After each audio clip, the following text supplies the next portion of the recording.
What is going on, guys? Welcome back to the channel. And let me tell you something. If you are just starting off in photography, then you are in the right place. And let me be the first to say, it will be an awesome, frustrating, crazy, amazing, destructive, fulfilling, exhausting, lifelong journey. But it's pretty dope. So if you want to level up a little faster and maybe avoid some headaches, then listen up, because today we're going to go over 5 common mistakes that beginner photographers make and how to avoid them. So let's get into it. Number 1, shooting on auto. Don't get me wrong, shooting in full auto has its place. And it's fine when you're just learning where all the buttons are. But if you only stay in auto, you're letting the camera make all the decisions for you. As opposed to learning about aperture, ISO, shutter speed, that's when you start telling the camera what you want it to do, as opposed to the camera telling you what it's gonna do. So learn manual mode, learn to make adjustments on the fly. And from there, then you can choose to shoot in fully automatic or in aperture priority or in shutter priority mode. But at that point, that's a conscious decision for efficiency, for speed, for reliability, for whatever the case is. But that's you making the decision. Don't get me wrong. Every now and then I put my camera on auto mode. I'll put my camera on aperture priority for certain things if I'm shooting an event or wildlife or whatever. But I know when to use it. I don't need to use it, which is very different. So trust me, you don't want to have to rely on the camera deciding what it thinks will look good. You should be the one making the creative decisions. Believe me, once you do, it's going to open up a whole new world of photography. Mistake number 2, focusing on too much gear. Now, don't get me wrong, toys are cool. I have a very expensive toy right over here on the side.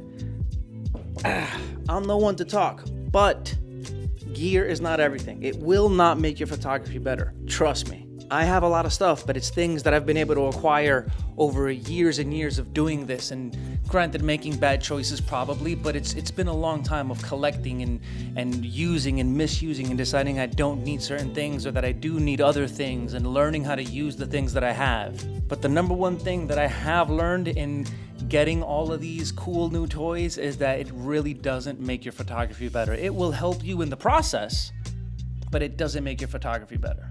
It can simplify certain things, it can streamline certain things, but all in all, the gear will not help you improve. Only the knowledge will. Knowledge of light, of composition, of storytelling, of the fundamentals of photography even. Going back to mistake number 1. You see a trend here and see how it all kind of fits together? I'm a big proponent of investing in your craft. All I'm saying is, don't try to upgrade before you're ready to do so. Learn to use what you have, learn to use it well, and learn to make great photos. Then go ahead and buy some cool toys, whatever. Mistake number 3 that new photographers make, ignoring light. Light is everything. It's quite literally the paintbrush of photography. It's photography, photography.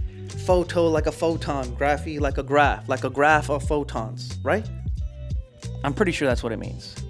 The point is, learn to use light to your advantage. Don't just shoot at random times throughout the day, unless you absolutely have to. But if you have time to pre-plan and preconceive and think about what you're doing beforehand and really plan out the lighting situations.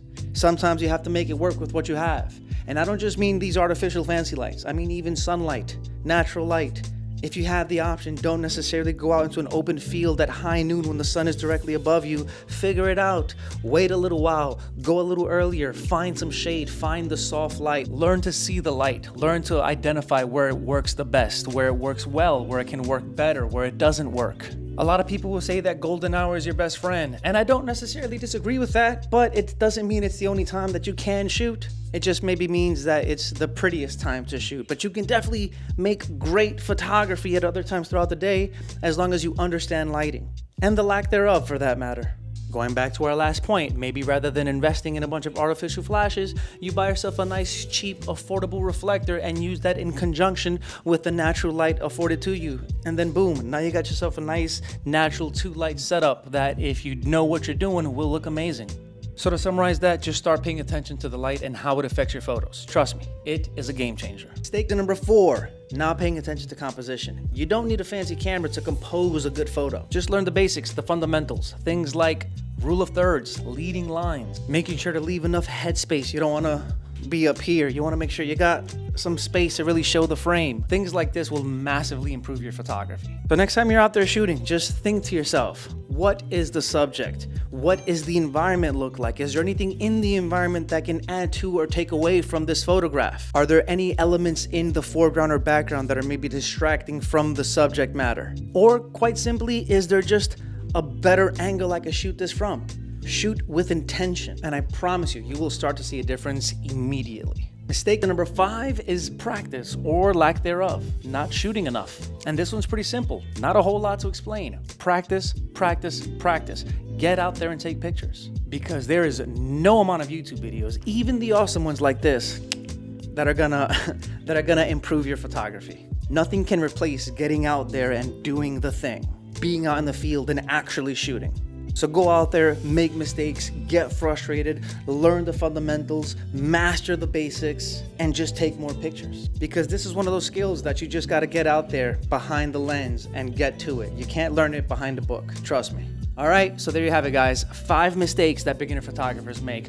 Are there others that can be made? Absolutely. But at least with these, you have an idea of what to avoid. And maybe streamline your process to becoming a better photographer, who knows? So if you found this video helpful, guys, be sure to hit that like button and subscribe if you're new here. And let me know in the comments down below, what's one thing that you wish you knew back when you started photography? That being said, guys, thank you very much for hanging out with me today. And as always, keep shooting, stay creative, and I will see you on the next one. Peace.